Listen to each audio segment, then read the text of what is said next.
عورت کا شوہر کے اسپرم اور ڈونر ایگ کے ساتھ بچے پیدا کرنا، یہ بڑا عجیب سا مسئلہ ہے، لیکن لوگ بہت زیادہ پوچھتے ہیں، تھوڑا حیا کے خلاف ہے، بہت زیادہ پوچھا جاتا ہے۔ میں اپنے شوہر کی دوسری زوجہ ہوں، میرے شوہر کے ماشاء اللہ 3 بیٹے ہیں، بڑے بیٹے کی شادی بھی ہو گئی ہے، میری اپنی شادی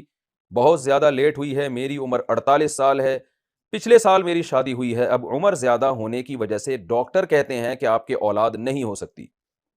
ٹیسٹ ٹیوب بیبی کے لیے بھی کوشش کر رہی ہوں، لیکن وہاں بھی میرے اپنے ایگ کے ساتھ چانس صرف 1% ہے۔ ڈاکٹر کہتے ہیں کہ آپ کو اگر بچہ چاہیے تو اپنے شوہر کے اسپرم کے ساتھ ڈونر ایگ کا استعمال کریں۔ تو کیا یہ کام کر سکتے ہیں کہ میرے شوہر کا اسپرم ہو اور کوئی اور ڈونر ایگ استعمال کر لیں؟ کیونکہ بچے کے بغیر مجھے اپنی زندگی کا کوئی مقصد سمجھ نہیں آتا۔ یو کے سے کسی خاتون نے پوچھا ہے، یہ ان کا نام میں جان کر نہیں لے رہا۔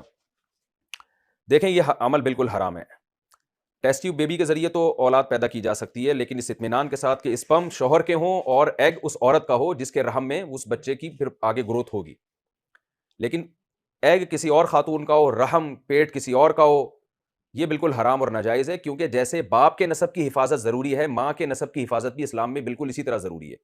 تو شدید مجبوری میں ٹیسٹ ٹیوب بیبی کا سہارا لیا جا سکتا ہے، کیونکہ اس میں کوئی تھرڈ پارٹی یوز نہیں ہو رہی، نہ کسی اور عورت کے ایگ استعمال ہو رہے ہیں، نہ کسی اور مرد کا اسپرم استعمال ہو رہا ہے، اسپرم بھی شوہر کے اور ایگ بھی وائف کا استعمال ہو رہا ہے،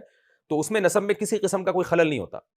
لیکن اگر اس میں کوئی تیسری عورت آ جاتی ہے یا کوئی مرد آ جاتا ہے، تو مرد کے آنے سے تو ظاہر ہے باپ ہی چینج ہو جائے گا، وہ تو بالکل ہی حرام ہے۔ اور دوسری عورت کے آنے سے یہ ہوگا کہ ایگ جب کسی اور خاتون کے ہوں گے اور وہ پھر بعد میں اس خاتون کے رحم میں بچہ رکھ کے اس کی تعمیر ہوگی، تو جو ماں کا عنصر ہے نا، ماں، قرآن مجید نے جو ماں کا حق بتایا ہے وہ 3 وجہ سے بتایا۔ حملتہ امہ کرہن ووضعتہ کرہا، کہ حمل بھی وہی کرتی ہے اور تکلیف سے وہ جنتی ہے، وحملہ وفصالہ 30 شہرا، اور پھر اس کو دودھ پلاتی ہے اور گود میں اٹھاتی ہے۔ تو جب ایگ کسی اور خاتون کے ہوں گے اور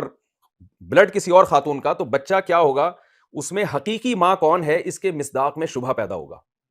کیونکہ ایگ کی طرف اگر ہم نسبت کرتے ہیں تو حقیقی ماں اس کی وہ ہے جس کے ایگ استعمال ہوئے ہیں، لیکن بلڈ اور وہ پورا گوشت پوسٹ جس سے یہ بنا ہے وہ دوسری عورت ہوگی، اور اگر ہم اس کی طرف نسبت کرتے ہیں تو ایگ کسی اور کا ہے،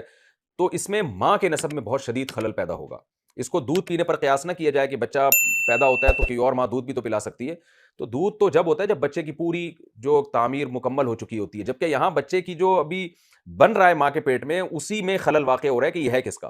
تو اس لیے اس پر جو سنجیدہ علماء جتنے بھی ہیں، عرب ہوں یا عجم ہوں، سب کا متفق علیہ فتویٰ یہی ہے کہ یہ عمل بہرحال حرام ہے۔ تو آپ کی ایج اگر زیادہ ہو گئی ہے تو بس آپ اللہ سے دعا مانگیں، اور یہ نہیں ہو سکتا کہ کسی اور خاتون کے ایگ اس میں استعمال کیے جائیں، جس کو ڈونر ایگ کہا جاتا ہے، وہ جائز نہیں آپ کے لیے۔ اور میں بھی دعا کرتا ہوں اللہ آپ کو نیک صالح اولاد عطا فرمائے، اور جب تک نہیں ملتی آپ صبر کریں، اور جن عورتوں کو اللہ نے اولاد نہیں دی ہے تو صبر کریں کہ ہر مصیبت پہ قیامت کے دن اللہ نے اجر رکھا ہے، تو عین ممکن ہے اللہ اس کا نعم البدل آپ کو قیامت کے دن عطا فرمائے۔ اور یہ سوچ کے صبر کیا کریں کہ یہ دنیا مسافر خانہ ہے، اور اپنے سے کمتر لوگوں کو دیکھ کے صبر کریں۔ کتنے لوگ ہیں جن کو اولاد ملی ہے مگر وہ اولاد عذاب جان بنی ہوئی ہے، ہم ایسے لوگوں کو بھی جانتے ہیں جنہوں نے اپنی ماں کو قتل کیا، اپنے باپ کو قتل کیا، تو آپ سوچیں وہ باپ تو سوچتا ہوگا نا کاش یہ پیدا ہی نہ ہوتا، تو آپ یہ سوچیں کہ اللہ نے آپ کو اس آزمائش سے بچا لیا ہے۔